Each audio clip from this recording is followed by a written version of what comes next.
Hello, everyone. Welcome back.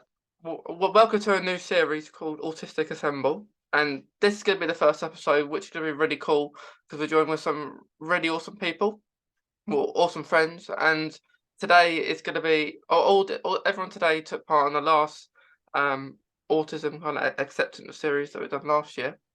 But today we actually gave it a name, Autistic Assemble, which is really cool, where we are all assembled. We'll kind of reassembled in our own case, but it's gonna be really cool. I'm gonna let everyone else introduce themselves before we say anything.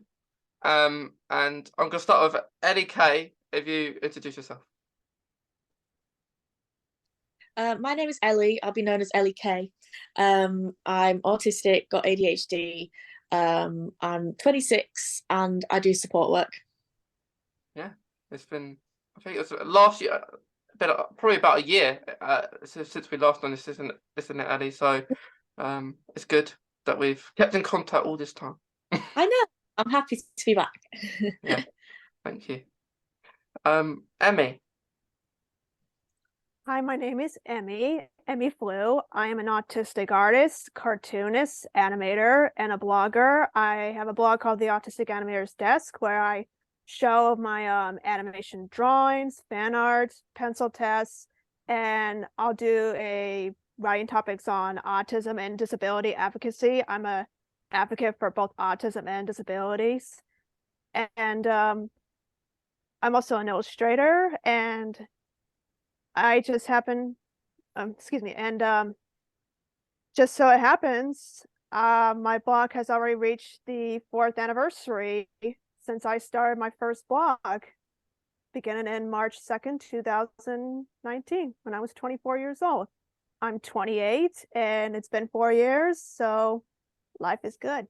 Yeah, well done on your anniversary, Emmy. Thank you, Mason. Yeah, because you like everyone here will agree, you do really good work with your art and cartoons and Disney. So Thank you. you do really well. And you did a good drawing of me. I think you at Christmas last year Yes. you did drawing of me, didn't you? So it's very good, very good. Thank you, Mason. But yeah, it's great to have you back. It's good to see you. Yeah, it's good to see you. Will, would you mind introducing yourself again? Sorry, you caught me looking at my phone. I was looking at something else. Hello.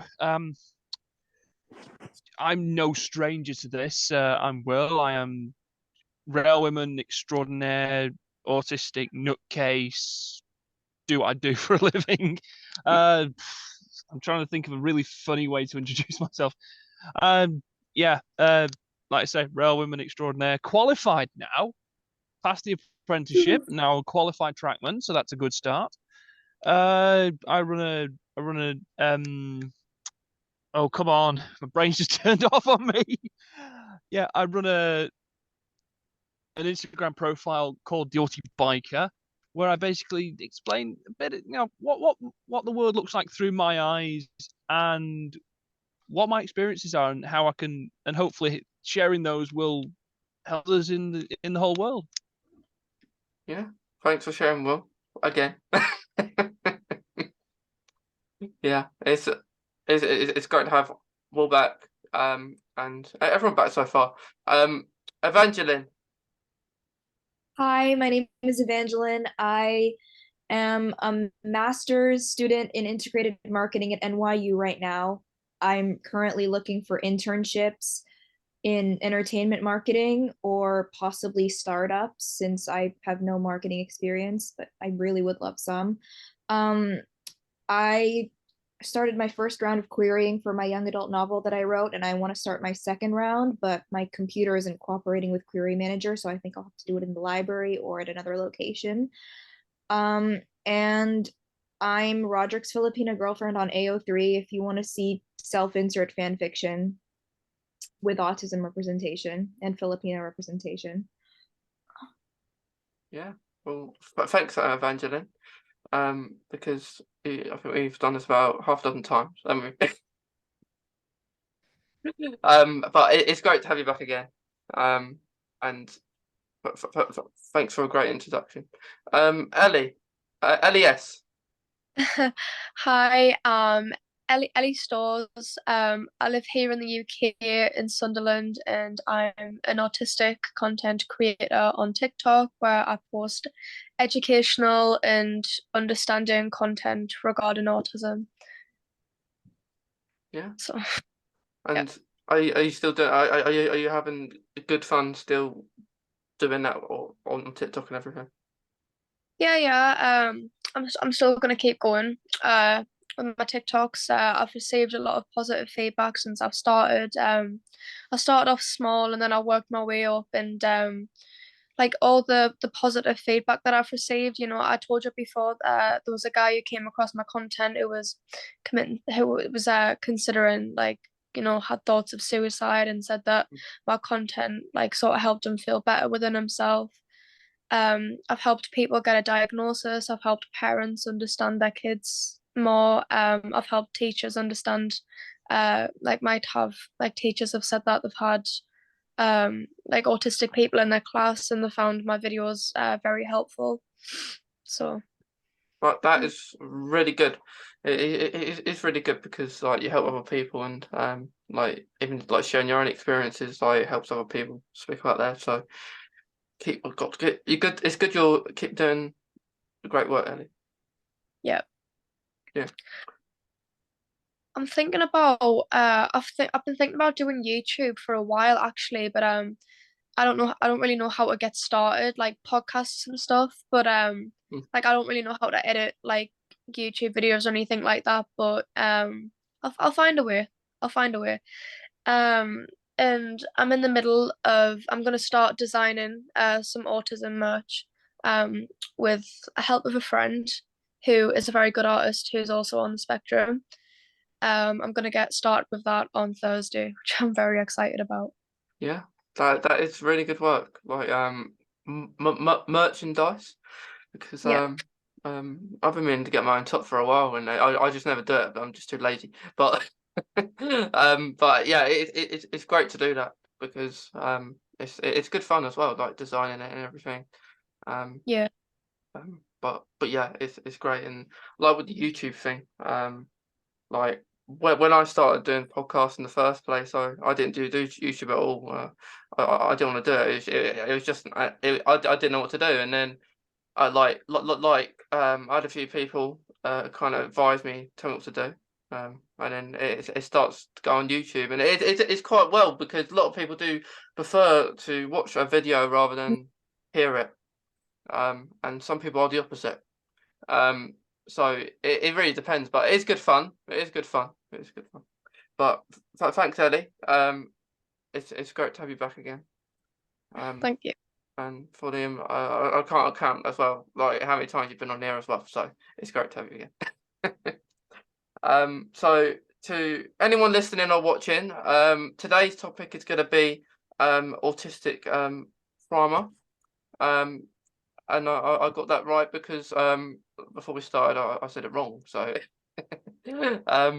but yeah, today's topic is going to be autistic trauma, and we're going to kind of explain our kind of stories around autistic trauma. If anyone wants to share their own kind of journeys or within that and just talk about it. So I guess does anyone else want to like start and talk about your own kind of experience within autistic trauma? I think you have. Oh, sorry. No, it's all right. You go.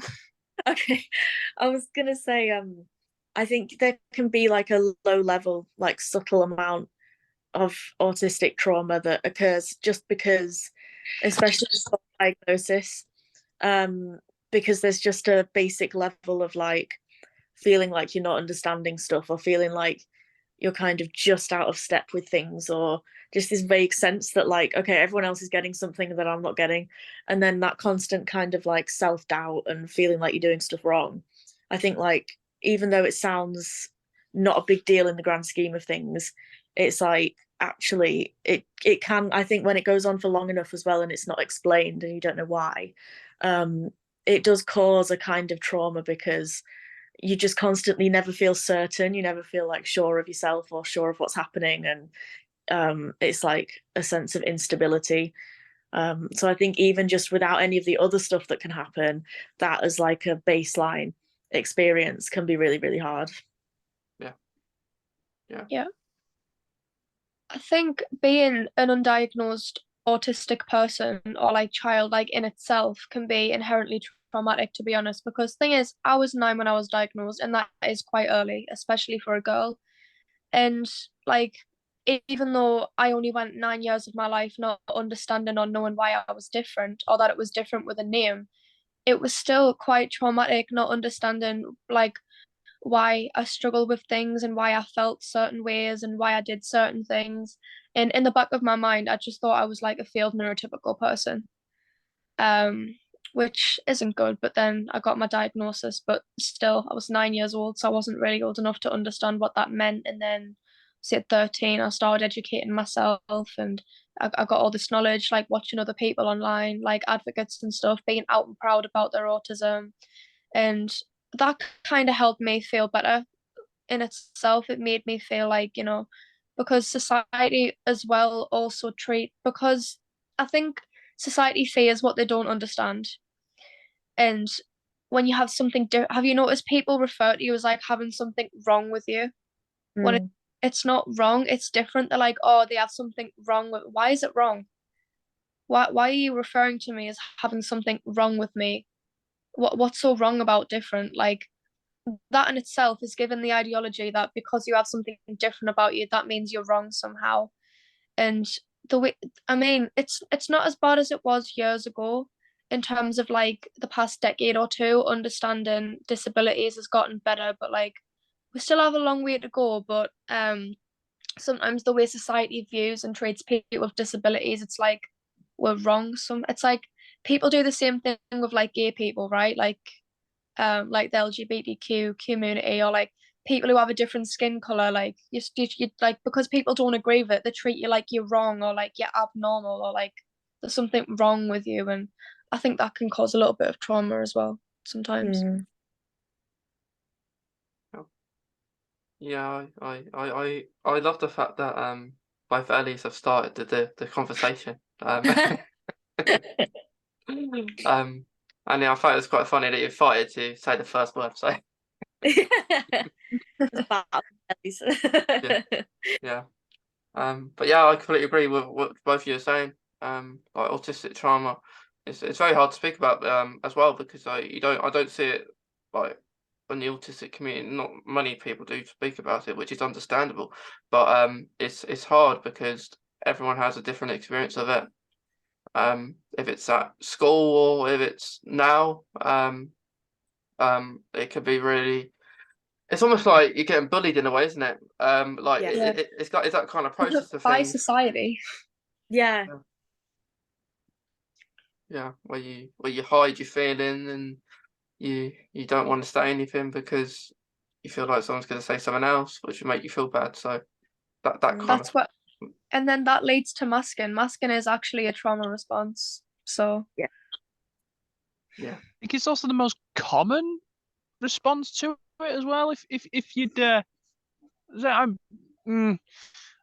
it depends really, because for me personally, I don't want to sort of be the first person to draw the short straw, no, not to don't share worry. anything like this. But at the same time, I work in a very sort of neurotypical dominated society within the railways and all that. So a lot of it is you come across the rare gems who are like me, but they're very few and far between. The rest of the time, I've got to mask like crazy to avoid any sort of issues or anything. But the hardest thing is you almost feel forced to mask because you can't be yourself. Because the minute you even let it slip, you let your guard down and someone's going to get in there and wreak havoc effectively. And you just you don't you almost feel forced to do it. And at the same time, you put it up as a defense mechanism pretty much constantly.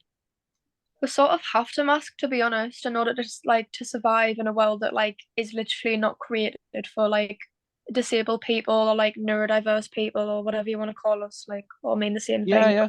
Well, it's not even that. You also have to put up with the stupidity and Mm. decisions of other idiots around you, because not only is the railways very toxic in terms of masculinity and all that sort of thing. I know this is going off on a bit of a tangent, but it's also very toxic in the anti LGBTQ rhetoric. You know, you get a lot of people that don't like them because they're big, rough, and tough, and there's so much testosterone that flies around, especially on sites. You look at it and you just think, shut up, get over yourselves. You're just doing your job. Oh, it's like I was in a group chat the other day of two lads arguing over who was the tallest, and I'm like, literally, who gives a shit? Like, what a menial thing to give. I know. I mean, you care because you're a couple of inches shorter than your mate. So what? Get over yourselves. The thing is, if someone's going to be like that, then just don't listen to him, because it doesn't matter who's taller. Everyone's themselves. Just be yourself. Own it. I'm not the tallest in the world. I know there are people taller than me. I'm still 6 foot. And I'm literally 5'2", and I don't care. I really don't give a shit. Like, I'm tall enough for me. Thank you very much. People say, "Oh, you should." I get people saying to me on track all the time, "Oh, you should get down the gym, you scrawny little weedy thing." And then they see me on a hammer, and they start to think, "Hang on, he's a little bit deceptively strong." And I've been talking yeah, about like functional strength and functional abilities in life is often really different from appearances and what you'd expect. Yeah. The big disconnect, I think, especially nowadays because of social media and like you've got all these sorts of toxic stereotypes. It is. There's like because you're meant to live up to. Yeah, there are people on the sites I've worked on who are built like a brick outhouse. Down the gym, but 9 times out of 10 it's completely false because they're popping steroids and stuff. So they're all bigging themselves up and they can't do a damn thing on a shovel. Whereas you got me, this scrawny little weedy looking thing who can do 2 or 3. You can dig out a full bed pretty much if left to their own devices. Okay, it won't be done quickly, but it'll get done. I'll do my damnedest. And if I'm on a clip, if I'm knocking clips out or knocking them back in, just give me some time, and once I find a rhythm, I'll just get it done. It's like today, I basically grabbed hold of a hammer. Someone said, keen as mustard effectively. And I went for a good 20, 30 yards, just knocking clips in. Because I found my rhythm, I found my stride, and I'm knocking these clips in 1 or 2 hits. Yeah. It's the nature of the job. Sometimes the functional strength comes to you, and sometimes it just doesn't. Everyone has their off days, but I'd rather be me now than subscribing to the whole, oh, you have to be down the gym and built like a brick outhouse, built like a rugby player, but have no strength, no stamina. Well, I mean, this is just my preference and I'm entitled to it, but I personally think lads that are too muscular, I sometimes find that a bit of like a turn off. Like, I don't know why. It just, to me, it's not attractive when lads are too muscly, if you know what I mean. I don't know if that makes sense. I understand what you mean, because I look at people like that and I'm looking like, you really want to look like that? Why? I mean, I don't mind muscles. I don't mind abs. Like, I'm attracted to that as like a straight person, but like, I feel like when it's when it's overdone, when you're too muscular, that's a little bit. That's what I mean. I see people who are properly built, and then I see people who are overdoing it, and I'm just like, no, what are you doing? It's like girls who lose weight and then they get like too skinny to the point where like you can see their rib cage, and I'm like, okay. No.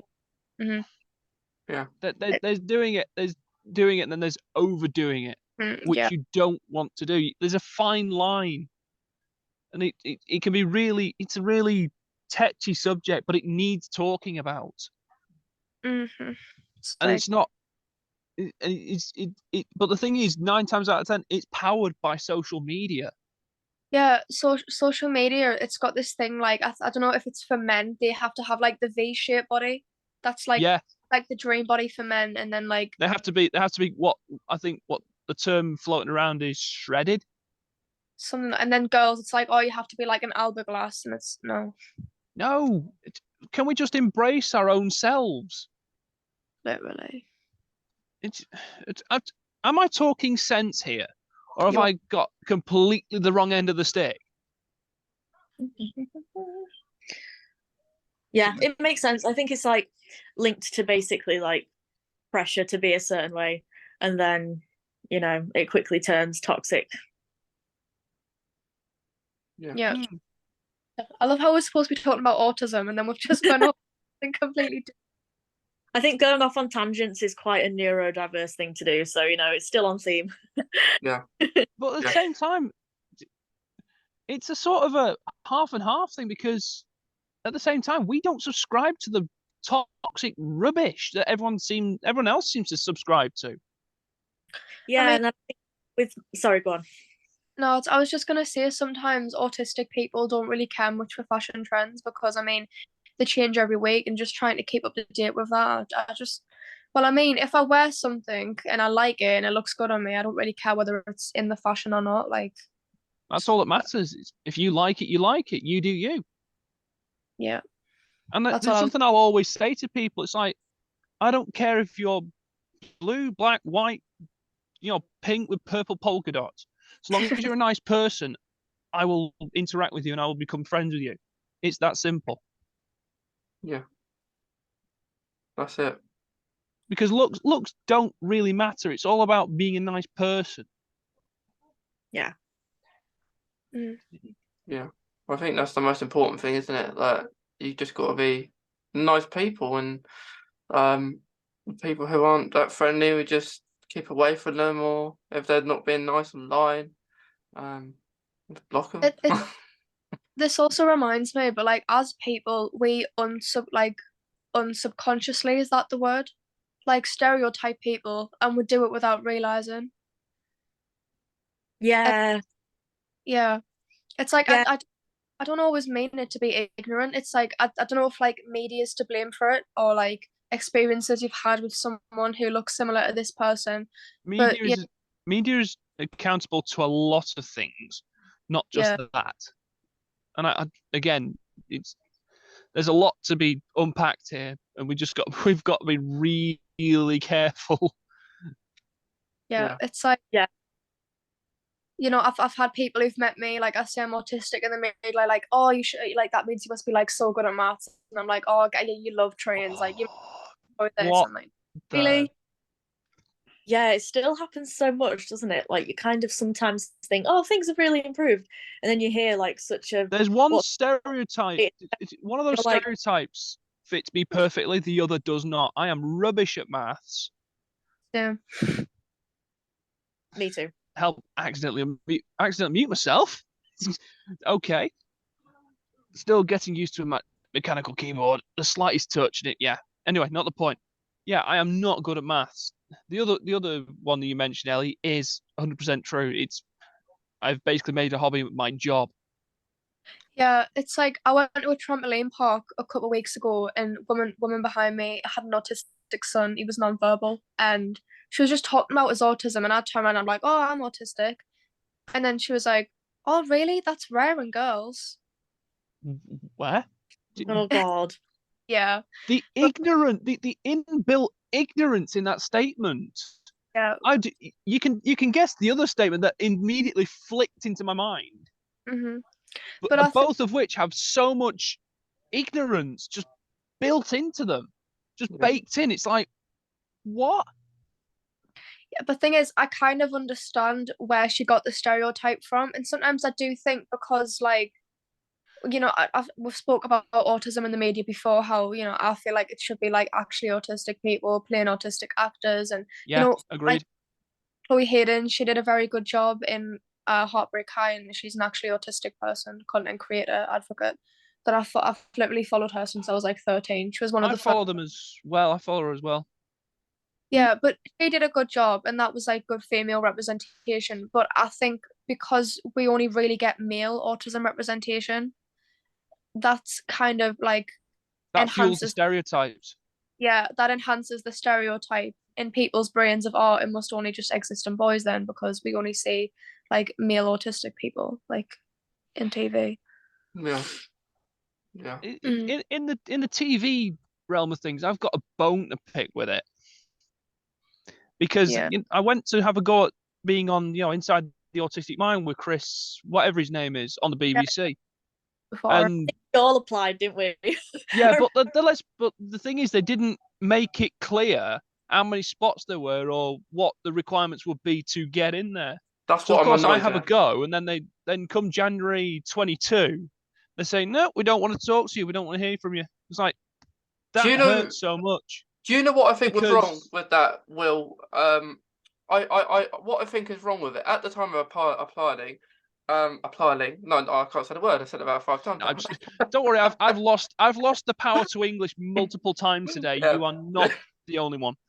So, Go on, anyway, what you saying. so what I liked when I watched it, I thought it was really good. I actually thought it probably one of the best things I've seen with like autistic people. But the one thing I didn't like about it, because I applied as well, I think most of us probably here applied today. The thing is, not to undercut you, Mason, but for me, when they came through with the email of like they didn't want to take it forward or anything, it just I felt somewhat invalidated. Like, I'm not autistic enough. I'm not interesting enough. I'm not the right sort of material for anything. And it put me in a dark spot for a good couple of weeks. Oh my God. And it's not often that stuff does that to me. Like, oh my God. When you feel that invalidated by someone who you don't even know, it's like, how dare you? How Uber, so we're just not going to give you a fair chance. Yeah, exactly. And it's like, so one of my friends said to me, "Oh, it's because you're not this, that, or the other enough. You're just you make up the biggest part of society, a young white chap, who's and people want to see different. It's like, that's probably got nothing to do with it. I've actually heard people say on TikTok that they've been refused an autism diagnosis just because they're a different ethnicity. It's completely stupid. It makes no sense. Yeah. You are autistic nonetheless, self-diagnosis or not. I mean, I'm not entirely sure how I'm supposed to refer to them, if I'm like allowed to call them black or like wait, what's the? It's a person of, I'd say, person of color. Yeah, I'm trying to be politically correct here. I mean, you can say black. Are they from America? Just someone who like has like black skin. Yeah, like, black. Yeah, black person. The thing is, it's tetchy because political correctness has gone that crazy. Yeah. You can barely say anything without offending someone. Oh, I know. Like, speaking of that, like, a couple of years ago, I went to the zoo, and on my Facebook profile, I said I went to the zoo today. I went to see my favorite animal, a monkey, and then a post gets taken down because I said my favorite animal was a monkey, and they classed that as being racist. What? It was about actual monkeys, though. Rubbish. Yeah, it's silly. What's wrong having a monkey as your favorite animal? Yeah, they are. What's wrong with it? Yeah. You see one thing people don't like, all of a sudden you're racist, you're a homophobe, you're fatphobic, you're transphobic, you get all these labels pushed at you, and I'm like, hold on a minute. All I said was I like meat. Calm down. Yeah. Oh, don't those get that just winds me up. You get these vegan kinds that just like the best one for me is the types in Manchester who you walk through the city centre and they're like oh, the vaccines are tracking you, blah blah blah, and I hold my phone, I'm just like, you see one of these? Have you got one of these? And they go, yeah. Well, that is a tracking device.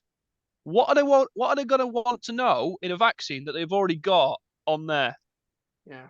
And then they go, and they sort of, that they all of a sudden start stuttering, and it's like, well, duh, this is a tracking device. It's kind of funny because there's still people like, we're living in the year 2023. Like this is like the future, man. Like 10 years ago, we thought that like we were gonna have flying cars and stuff by now. Yeah. And people still think that like, you know, vaccines can cause autism. I still hear Oh people no.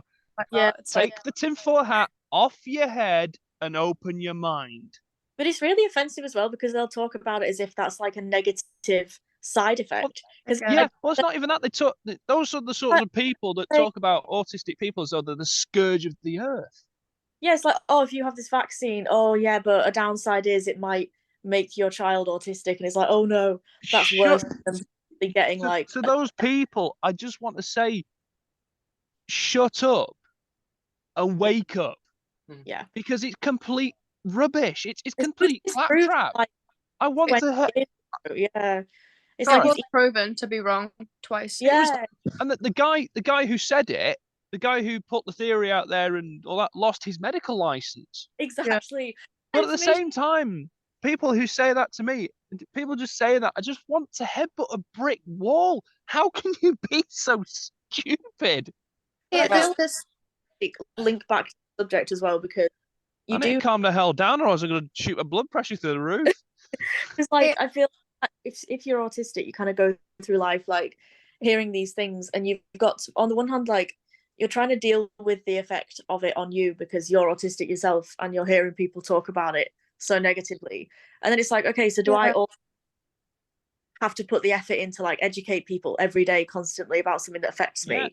The thing is, that's like me saying like, oh no, like don't take this vaccine because if you're autistic, don't take this vaccine because you know there's a It'll chance turn you you might be neurotypical. neurotypical. Yeah, there you go. Yeah, I took the words right out of your mouth. Yeah, you know where it was going. I knew exactly what was coming. But it's like we don't put. It's like I remember the whole like I don't know if I think it was America, the US, where they were putting autism in levels like level 1, level 2, level 3. That They makes still it sound do like that.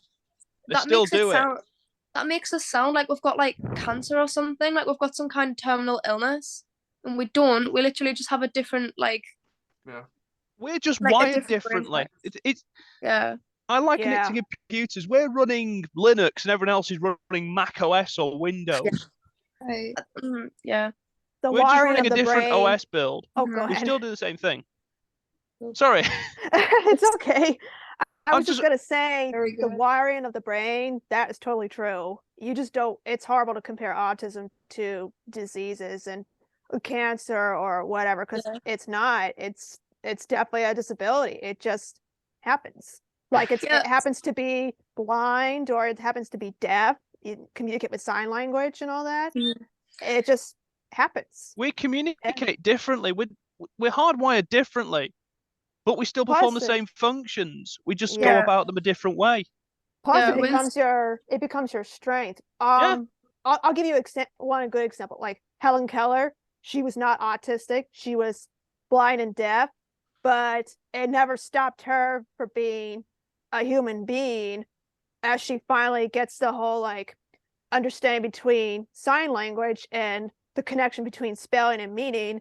And as she grew up, she became this amazing advocate for the disability rights and human rights pioneer. She just like completely fight for it, you know, fighting until a child with a disability, whether he or she is blind or deaf, both, to make sure they get the right education that they need.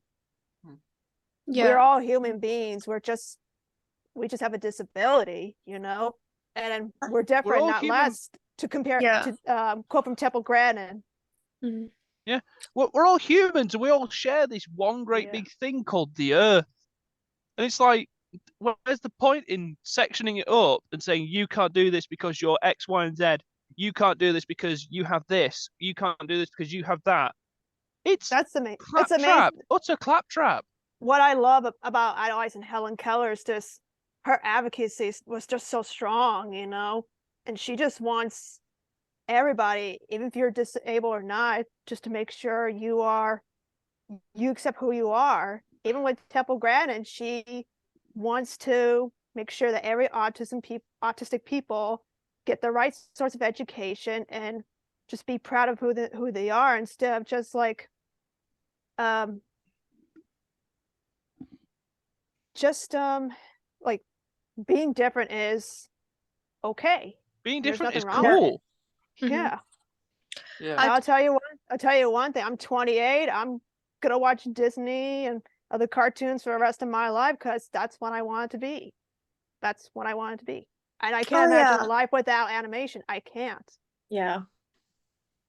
I just But- can't. I mean, like I still like sometimes like watch cartoons and stuff as well. So like I'm all right. I'm all right with doing that. I definitely do. Even the childhood cartoon shows that I grew up watching from Nick and Cartoon Network. I'll still watch. Even though I don't watch them a lot like I used to, but there are times I'll watch it. It depends if I'm in the mood. But hey, Hello? I'm not ashamed of it. I see you. I mean, this Uh-uh. might be controversial, but I don't think Disney Channel is as good as what it used to be personally. Like, Oh, No, I agree. I can I sympathize agree. with that. I'm Like, with you that.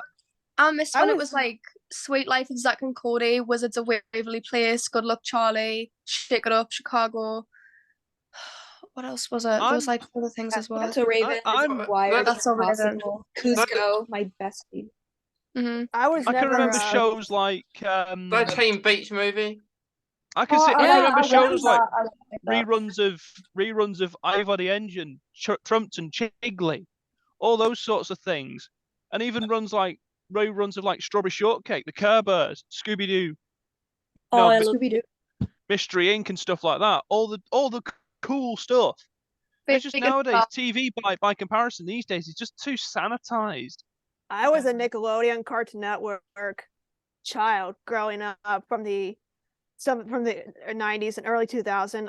TV shows like SpongeBob, Hey Arnold, Yeah. Courage the Yeah. Cowardly Dog, Ed and Eddie, All them. Powerpuff Girls. That I used to draw Phineas Powerpuff and Girls a Ferb. lot when I was little. Yes, Yes, that's a classic. We Gravity love- Falls as well. I mean, Gravity Falls. I love My- Gravity Falls. my latest hyperfixation, believe it or not, is Bluey. Bluey. Oh, Yeah. I've seen that Yeah. on TikTok. Yep. A lot of people are obsessed with that. It's on Disney Plus. It's actually really good. But the thing is, half Bluey. of the stuff from Bluey that they say has made it into my everyday dialogue. And this is the sort of thing I do. I don't know if it's something that everyone else does, but I take stuff from shows that I watch, It's and your- I somehow break them into my sort of everyday use. yeah. It's It's just so I'm definitely- not effing and jeffing like a sailor all the time. I know I a think lot of like like I've- autistic. There's some like any cartoons will have episodes that can be like a representation for autism or any other disabilities. Can I give a good Really is example? ADHD. Yeah. Like Hey Arnold. There's an episode with the Pigeon Man, and I did a fan art and a review on that episode on my blog, which will be 2 years ago this summer. And there's a scene where the Pigeon Man's like bird, I guess you can call it a lab or lab. It got destroyed as soon as Arnold and the Pigeon Man came back, and there's at one point Pigeon Man says like the birds will come back. He trusts them and they trust him. It's people I don't understand. Yeah. And he also says some people are meant to be with people and others like me are just different. That's so powerful. I think that's why I love about the show so It's much. It has also like completely big true. lessons. Yeah. I've never heard a more true thing in the world. Yeah. Yeah, Mhm. I definitely agree. I just want to backtrack to the autistic mind because the one thing like I just want to say about it is like knowing there was only 4 people in the show at that time was like knowing that it's really annoying and to see that they pit people that were like maybe masking and they were struggling to talk about it, to speak to people. And if they said that during maybe the application form, maybe not as many. Well, I probably wouldn't have applied anyway because I speak about it anyway. So they didn't really make it very clear, I think, in that kind of process. And like you say, it's going to make you feel bad if you apply and they say you're not you're not doing like Will says, you feel like not autistic enough and stuff like that, which is really hurtful. I think that's one of the bad things about that process.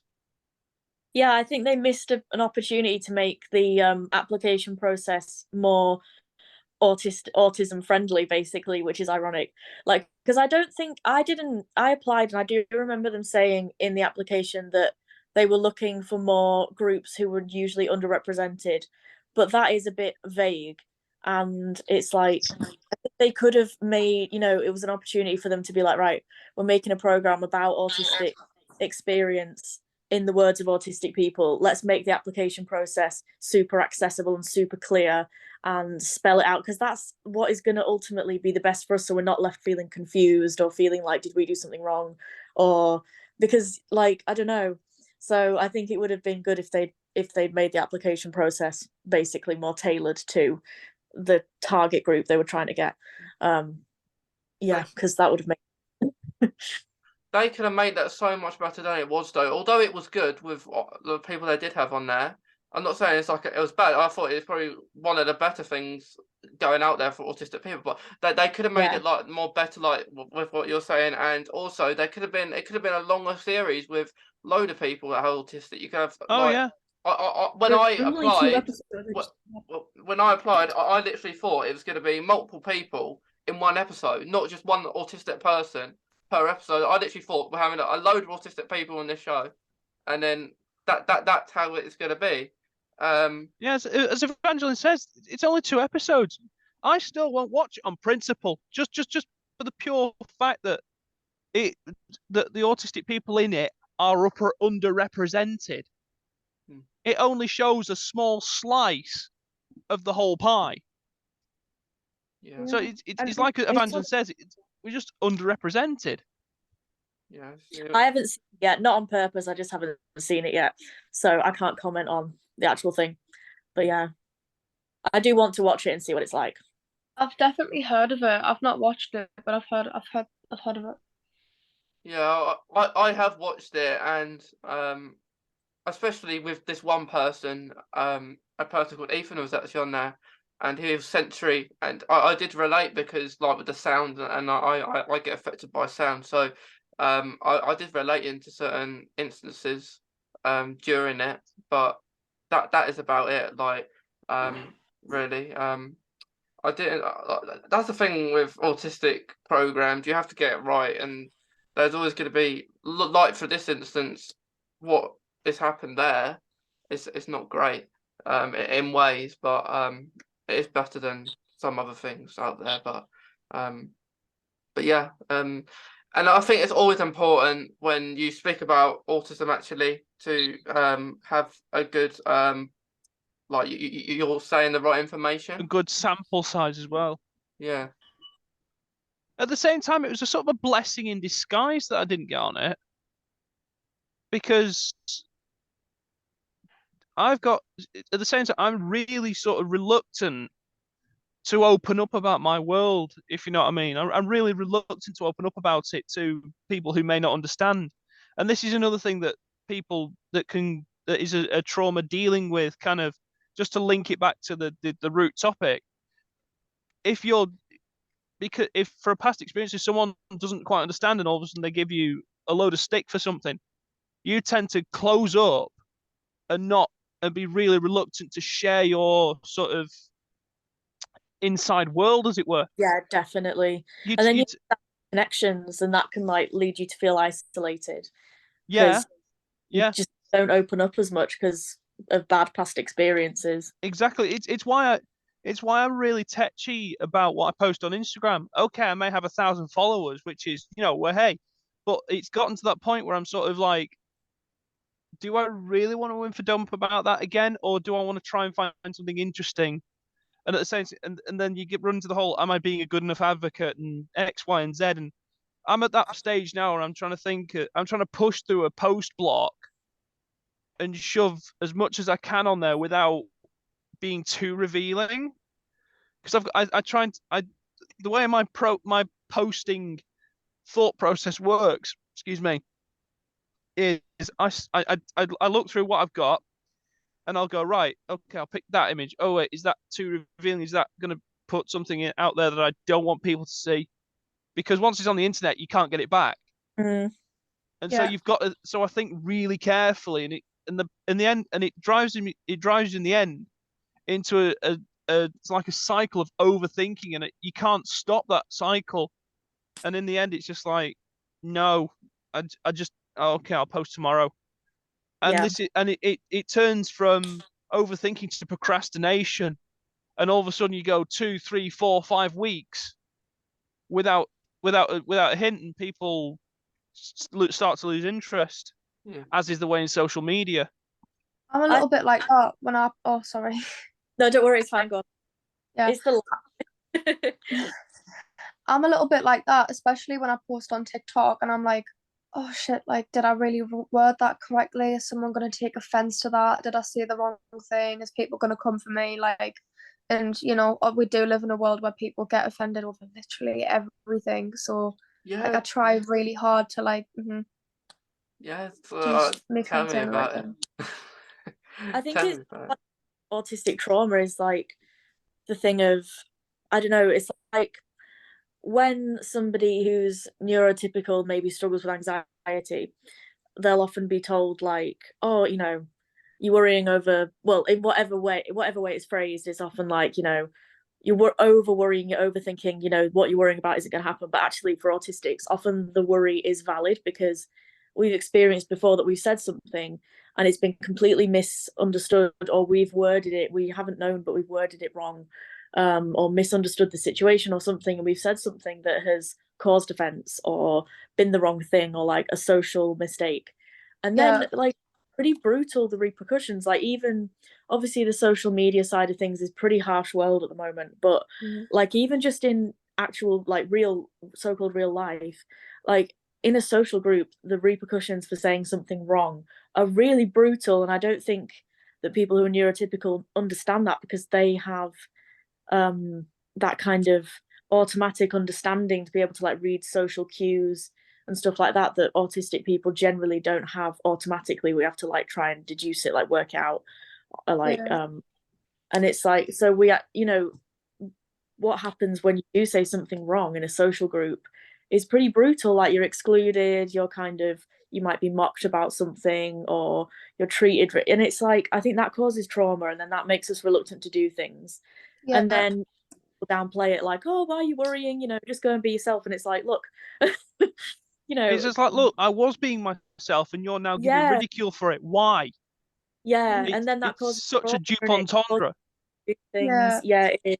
And the worst place, believe it or not, for me, the worst place that it happened was high school.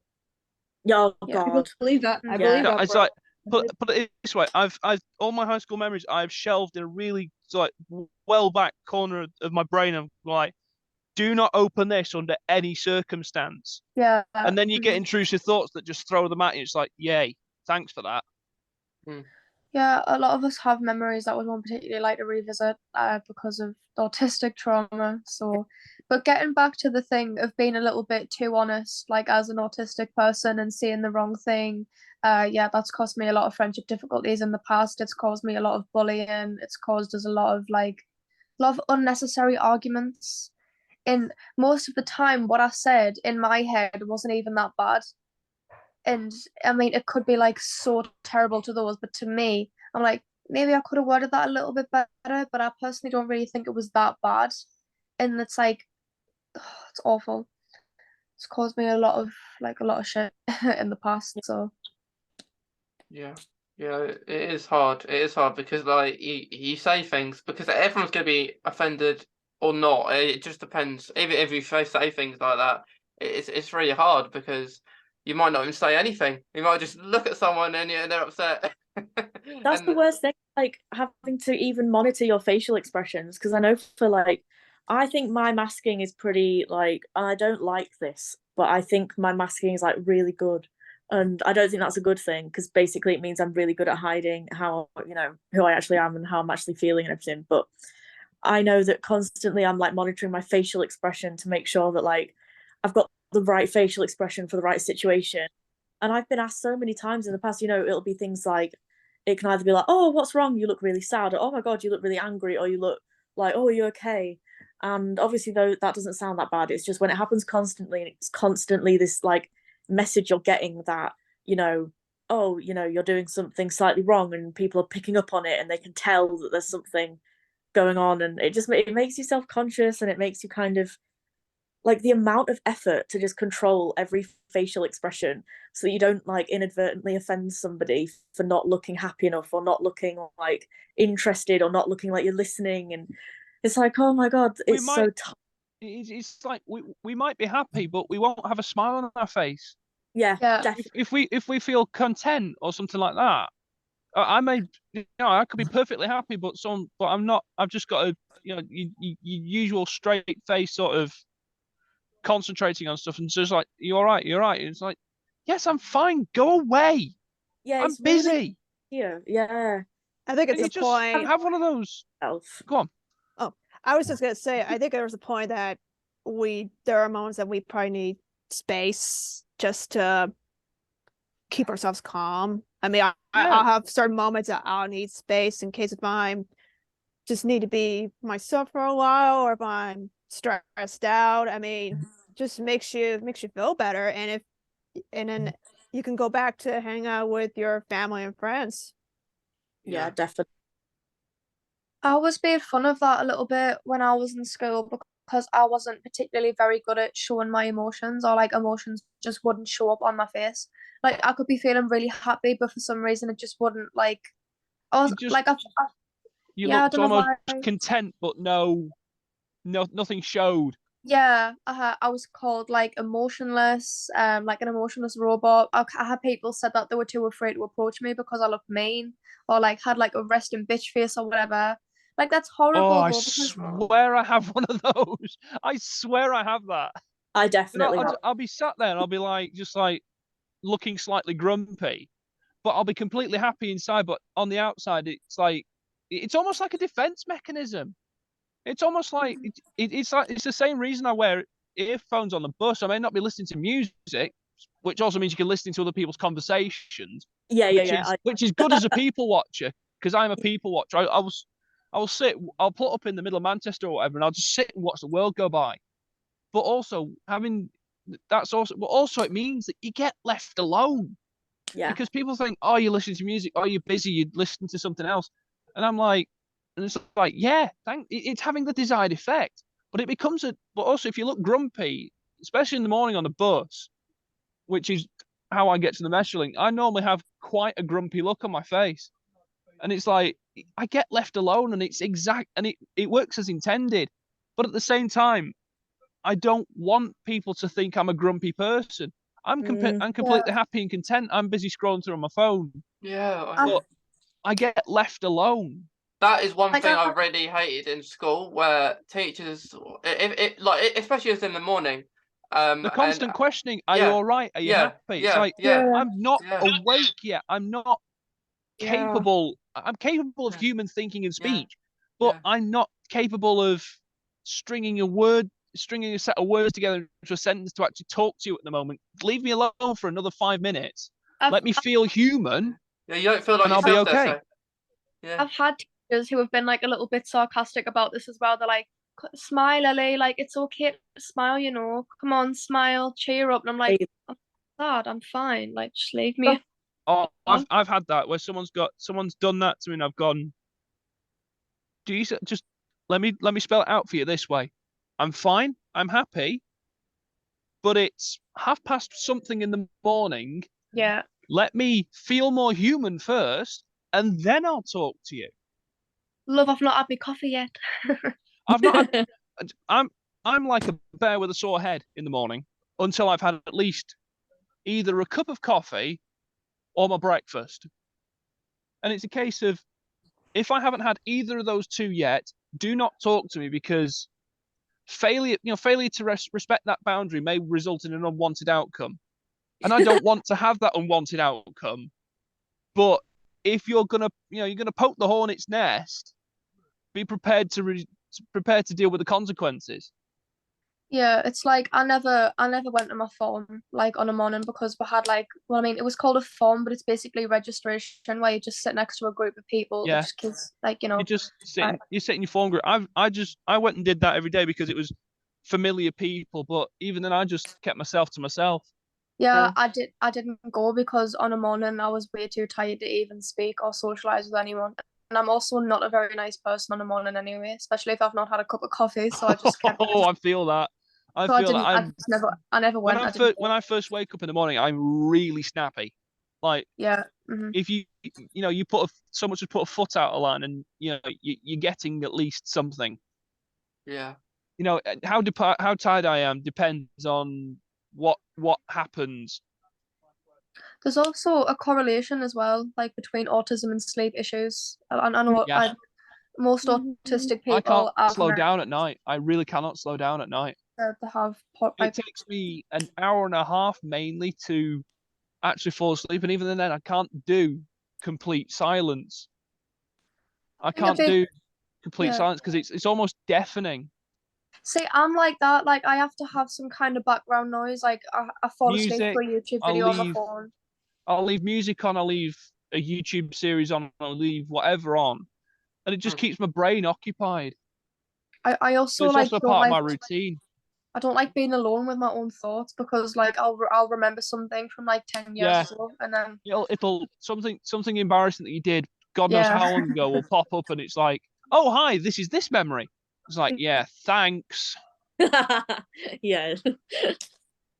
Yeah. Your brain just likes to torture you at 3 a.m. when you can't get to sleep. Yep. Or 3 a.m. when you're shoveling and you remember something really embarrassing on a night shift, and you think, oh, nice, I didn't need that. Not Or while I'm that driving a shovel. or that time where like you accidentally overshared your entire life to somebody. Yep. Done that loads of times. Yeah. Yeah. It is one of those things. Like not too long ago, I went to walk with a friend of mine, and I was racing ahead.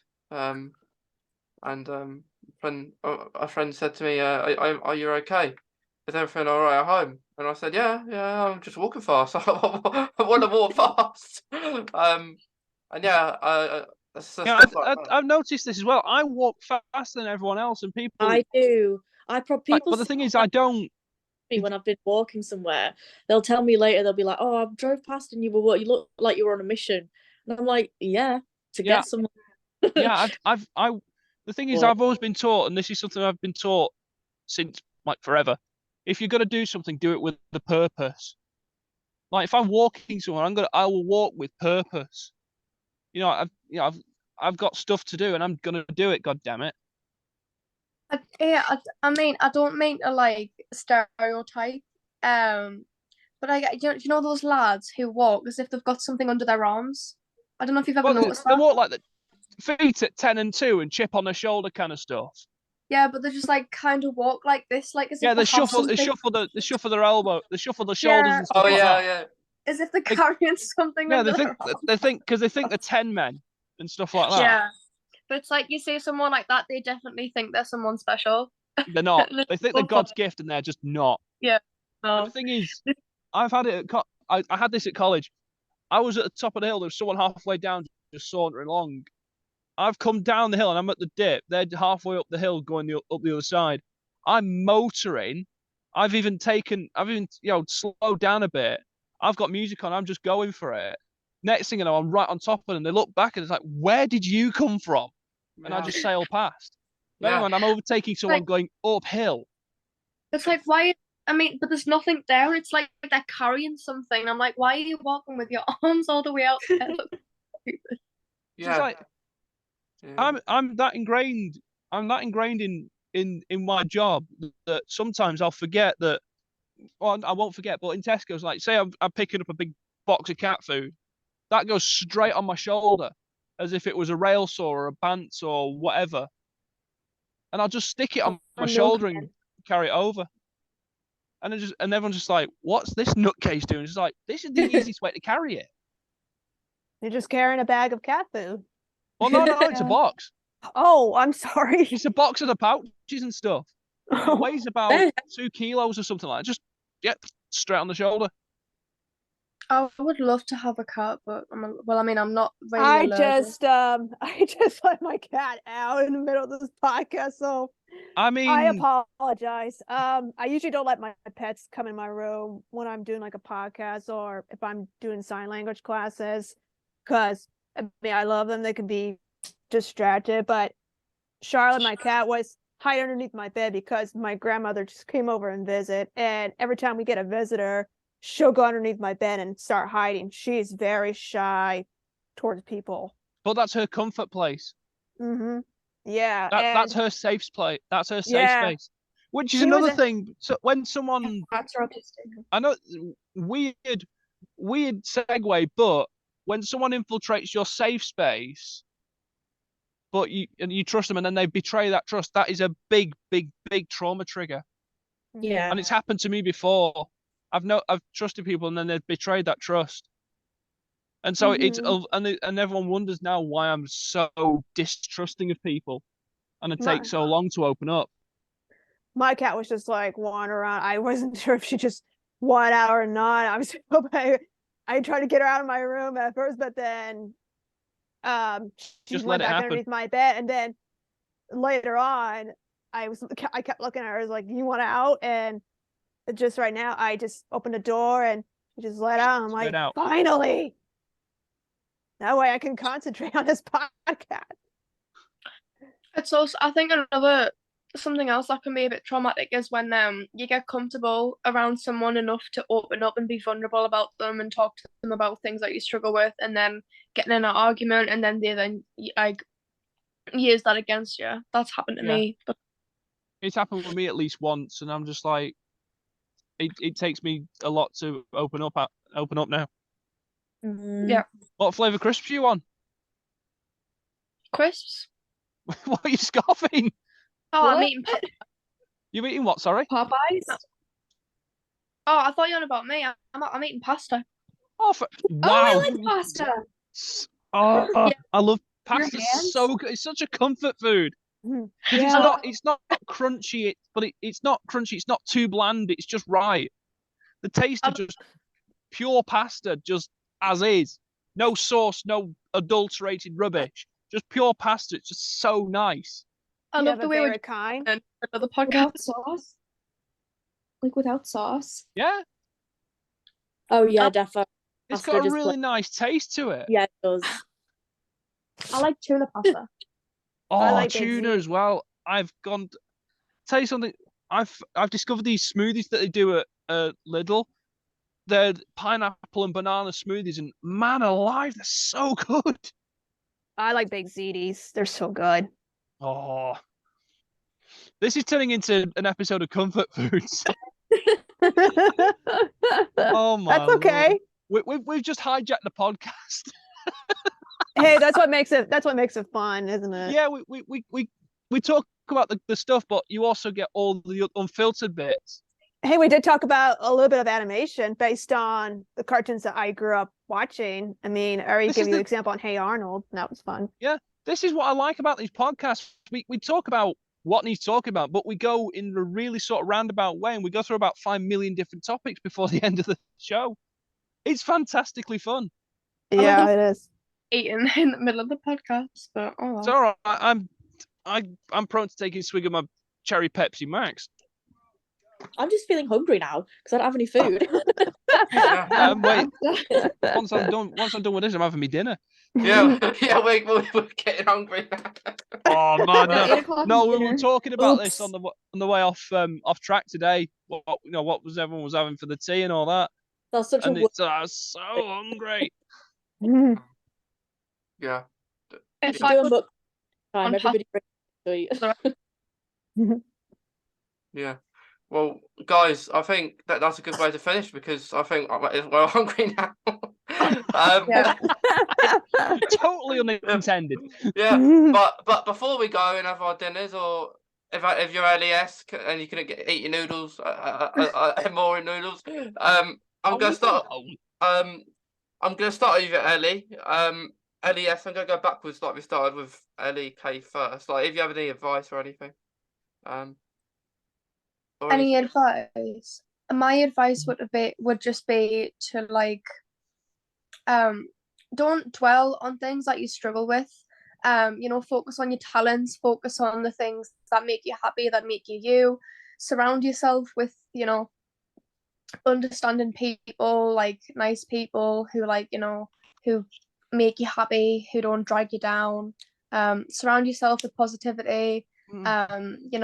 Let go of toxic people, focus on things you're good at, and who you are, like as you are, is fine, and it's exactly who you're supposed to be, and don't let anyone change that. Great. I completely agree, Eddie. It's great to have you on the podcast again. And yeah. Evangelyn, do you have anything to add or anything? Right now, what's sticking out to me is think of all the things you want to do in life, like all the goals you have, and whenever things get really hard or you don't like where you're at, like remind yourself of what you want to do and use those to motivate you, because there are some times where like I've gotten really down, and thinking of the things I want to accomplish makes me remember that there are good things in life to strive for. Yeah, I completely agree, Evangelyn. Thank you again for coming on again. It's been great to have you on as well. Will? Yo. What? Do What's going on, sorry? Do you have any advice or any last words? As the song title says, you got to accentuate the positive, eliminate the negative. You've got to just go for it. Just do you and have fun. And to the people who, to all the naysayers, bye, jog on, because they're not important in your life. They are never important. And don't let the naysayers and the hate rule you. Show them what you're made of. Use it as a springboard for yourself.